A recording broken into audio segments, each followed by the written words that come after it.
Hi, good morning, everybody. Nice to see everyone.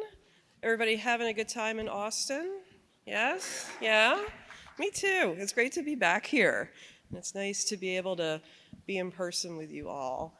And it's great to be joined by my really good friend, Scott Pulsipher, who is the president and CEO of Western Governors University. And I think he's the perfect person to help us kick off this half day where we can really spend together to reimagine and think big about what the future of workforce education can look like, right? So I encourage all of you to really step out of your day to day and to really imagine with us, right? And think creatively and think big and think bold. And hopefully we can come away from today with some great action steps that can help us all move forward in new ways.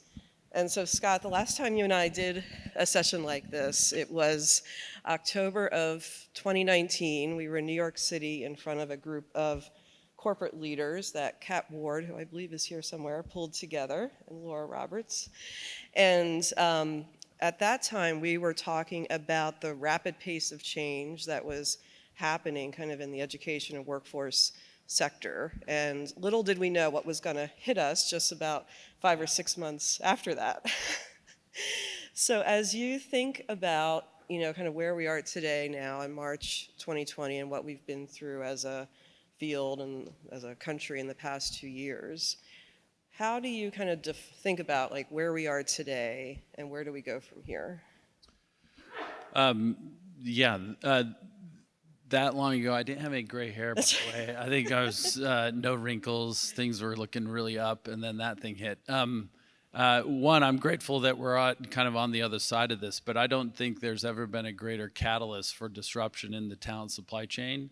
So I think to your point is we are certainly grappling in post-secondary education as a whole. We're certainly grappling with the fact that there's 1 million individuals who are no longer participating in those educational pathways, and that's a real issue because it makes you wonder, where are they going? Because the fact is that the workforce itself, the demands in it have only elevated and escalated, if you will. And that's really probably on two fronts, is that we're significantly short in terms of the total number of individuals that are participating in the workforce, particularly here in the U.S. And on top of that, the talent, the skills that are needed in that workforce are still being now amplified in terms of readying ourselves for the future of work and how technology is disrupting so many things about that. There's two things I think that are notable that I would say are really happening at an accelerating pace. And that is the skills. You can see that. I think Sean Gallagher out of Northeastern did some really interesting research around this. There's other things that have been highlighting the fact that already today more than a third of employers are rapidly shifting their hiring practices towards skills. Not necessarily ignoring credentials, but they're basically shifting more towards skills as the determinant as to whether they're finding actually the talent they need for the workforce. And it makes you wonder then, where are those individuals going to actually acquire those skills? Because if you see losing 1 million individuals in enrollment in higher education, they're going somewhere. And so I think you're starting to see a rapid emergence of alternative pathways to work. And there's some really, compelling entities out there, whether it's the Coursera's and Udacity's, but also the ones like SV Academy and others and boot camps. There are actually pathways for individuals to acquire those skills that they need for that first kind of high resiliency job that they want to get into. I think that's also further amplified by our friend's research, Joe Fuller at Harvard Business School, who's actually done a lot of work around the hidden worker. If employers do want to find the talent they need to start thinking differently about the talent pools rather than doing you need a degree, you start looking for that on the basis of skills.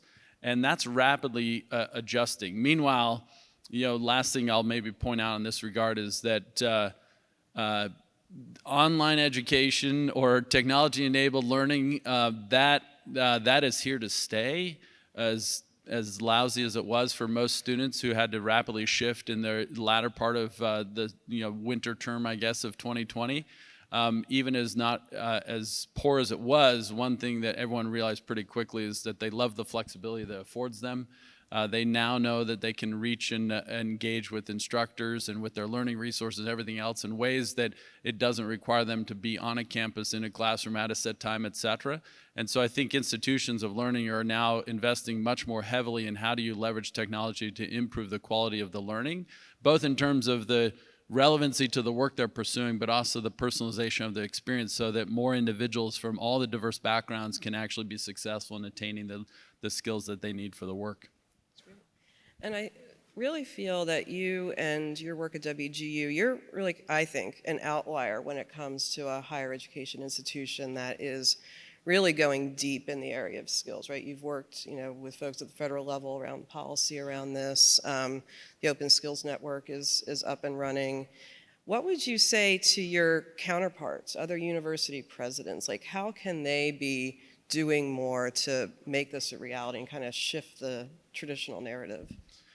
Yeah, that's going to be a real challenge. There's a reason why I think WGU has been at the forefront of that is because we are a competency-based educational model. So it is in our curriculum design, in our assessments design, et cetera, we've had to be very clear about what are the learning outcomes that you expect to achieve in completing this course in this program.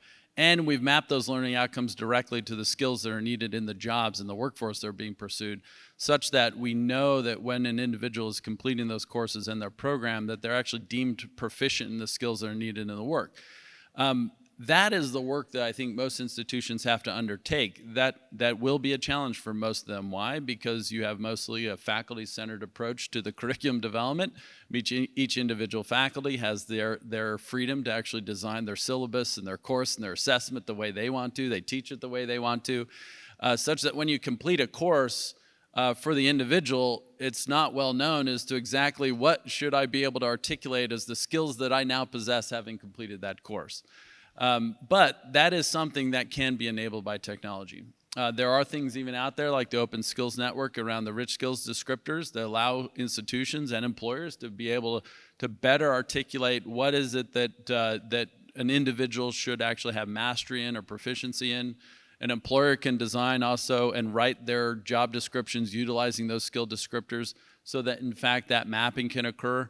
Having said that, the biggest probably thing that the institutions can do is thinking about how do you leverage technology to improve the quality of the curriculum design, even if you're doing that across hundreds of faculty. How do you enable those faculty with their tools to more clearly define what specifically are the learning outcomes that you expect from this course? How are you going to assess for that? How can we communicate that to the individual?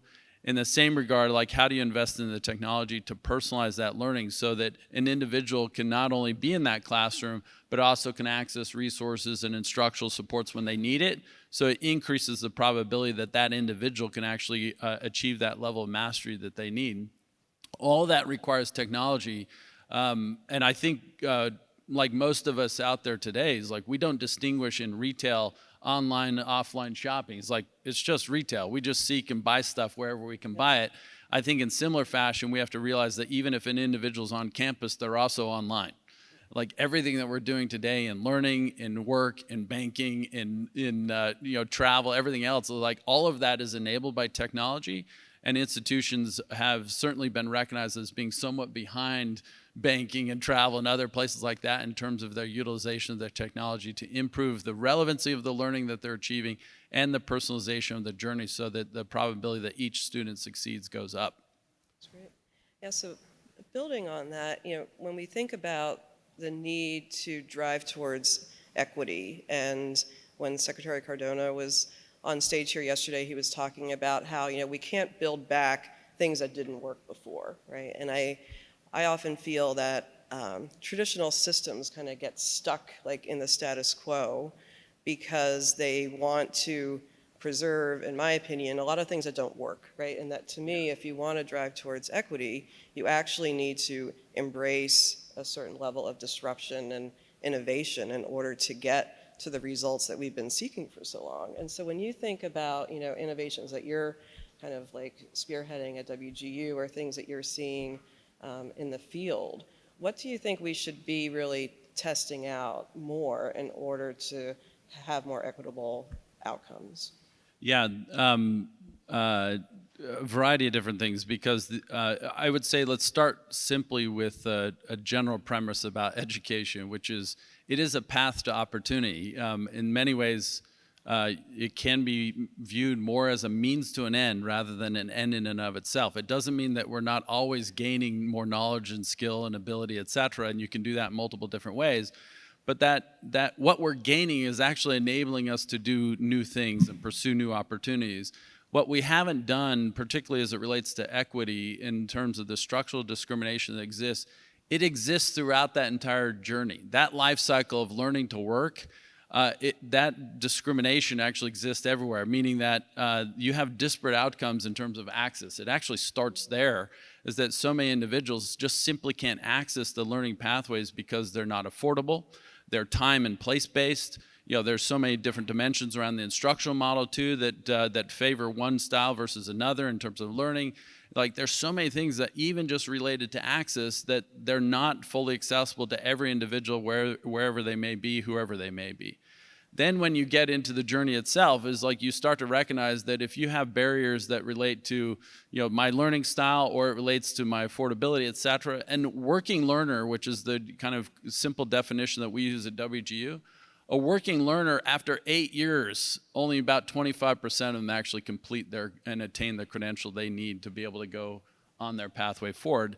And not surprisingly, those are disproportionately represented from low-income backgrounds. You also have a high percentage of those that are students of color. Like, that can't be the case anymore. And so much of this starts because you have selective admissions. And there should be an opportunity for us right now at this time to figure out, like, how do we leverage technology? How do we maybe even think about year-round higher education instead of just 2 terms a year, where you can start dramatically expanding capacity and making accessible pathways into that journey? But even if we did that, we wouldn't have solved everything, because the disparate outcomes also continue to exist. Even for individuals of color who attain a degree, they are not getting hired into the jobs at the same pay levels as their white peers. That's not acceptable. What do we have to do in the hiring practices, the wraparound services that are needed there to better ready individuals for the success there? How do we increase the awareness as to what opportunities are available to you, given the learning that you've acquired? Like, throughout that journey, you have to do that. So let me just end with what we at WGU are trying to do. First and foremost, we're trying to make sure that all the data and research, that when you get to skills, it's all geolocated. Meaning specifically with the jobs, the employers, et cetera, what are the skills that are needed to actually attain the opportunities that are relevant to where you are? And then, given who you are and where you are, what is effectively the mapping that we need to create for you so you can compass yourself from where you are to the opportunities you need? Think of it this way. We start with the opportunity and work backwards. We don't start with the individual and try to push them forward. Like, if these are the opportunities you want to get to, how do I start with who you are and get you to that point? And we're willing to basically invest in all of the wraparound services that are needed to get you from where you are to the opportunities you want to pursue.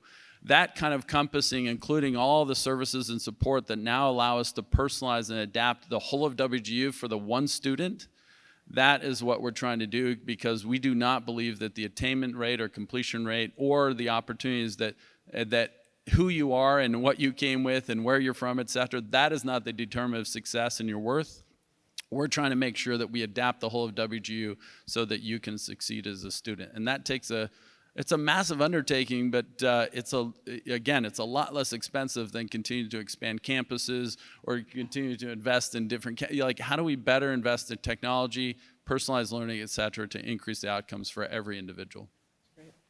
It reminds me, and I'll ask Dan from our team to maybe tweet out a link to this, but just last week, I believe, we issued a new market scan in partnership with Comcast that looks at the providers and the programs and the platforms around the country that are enabling Black learners and workers to move into jobs in digital and tech, and includes a lot of great examples of wraparound supports providers like Scott mentioned. So encourage you all to take a look at that. My last question for Scott is really about leadership. Earlier this week, I had an opportunity to talk with former Governor Deval Patrick of Massachusetts, which was really terrific. He just started leading the Center for Public Leadership at Harvard. And one thing he talked to me that has stuck in my mind all week is that he believes that leaders need to start spending their political capital, not just accumulating it, right? And we're in this moment in time in DC and around the country, right, where we have a lot of accumulation, but not a lot of spending of leadership capital. And Scott, you're on the board of ACE, you're leading a huge institution. I really see you as a leader who is, willing to take the big swings. But what advice do you have for all of us around the country? What should we be thinking about? Where can we be swinging bigger? Well, I think first and foremost, you have to be really clear about the purpose and mission to which you're leading. This even happened at WGU. Not even 2 years ago, a year and a half ago, we very simply clarified our mission is that our mission is to change lives for the better by creating pathways to opportunity. We have very specifically 3 key results. These didn't exist before WGU. We focus on completion, return, and equity. And if you think about it for us, is like that mission and purpose is very simple, that the promise of education is that if you complete and attain the learning that you require, that it will actually result in opportunity. If that doesn't work, then why are we investing in education? And it has to work for everyone. That's our 3rd key result, is like who you are and what you bring with you is like, those are the determinants of that promise. And that those of us who are engaging in that promise have to be willing to face the challenges that we've created and the barriers that are part of the system that we've had for a century, such that you have to be willing to actually start disrupting the things that are making that promise not work. And quite frankly, it spans a lot of different things. You can just look at the student finance complex and, Secretary Cardona is dealing with this. It's like, let's just deal with the reality that federal student aid, it's not working. It's not keeping a check on the cost of education. It's not helping individuals actually succeed because those who start and don't complete are often worse off than had they never started. Let's deal with that reality. Let's deal with the disparate outcomes that exist in higher education, because if you have a standard model, it's going to serve some really well and not serve everyone else. So why do we have a standard model? How do we think about introducing more flexibility, more designs, et cetera, that increase the likelihood of that promise working for everyone? And I think you have to be really clear about that mission, which, by the way, sometimes also means that you have to speak out on issues that, in fact, work against that mission. And so that may sometimes also force you to kind of deal with, dynamics related to social injustice and the nature of those things. You'll have to deal with, affordability questions that make state budgets uncomfortable and stuff like that. I'll just give you one example of that. There's a state higher ed system that has about the same amount of full-time enrollment as WGU does. It graduates 22,000 individuals a year. WGU graduated 50,000 individuals last year. It had 2 times the tuition budget. It had 7 times as many employees. And you start going like, is that the future that we're going to have? Or should even states be thinking differently about the educational models that they're making available to their residents? Because so many are not participating in that the way they should be. And so that's going to force us to just accept where we are and start thinking differently about our future rather than buttressing things that are leaving so many out of opportunity. And we do know this. I mean, maybe this is the point I'd end on, is that you've often heard that phrase that talent is universal and opportunity is not. That's actually not true. Talent is universal and opportunity is abundant. And opportunity even gets bigger when more people participate in it. The issue is the bridges and pathways between the talent and that abundant opportunity are not accessible for everyone, and they're not working for everyone. So how do we get more of that universal talent participating in the opportunity? Because as we do, the opportunity is only going to expand. And that's true in so many different dimensions. And that's the reality, is like we can't sit around and feel comfortable that what we have with selective admissions, with faculty-centered models, with the budget state-supported public systems that we have, is like these worked really well for those who are privileged. It's not working well for everyone. So how do we start thinking differently about that? Awesome. I think that's a great thought to end on. I just want to thank Scott for joining us today, for making the trip here to Texas. And I will turn this back over to Becky and the IDEO team. So thank you.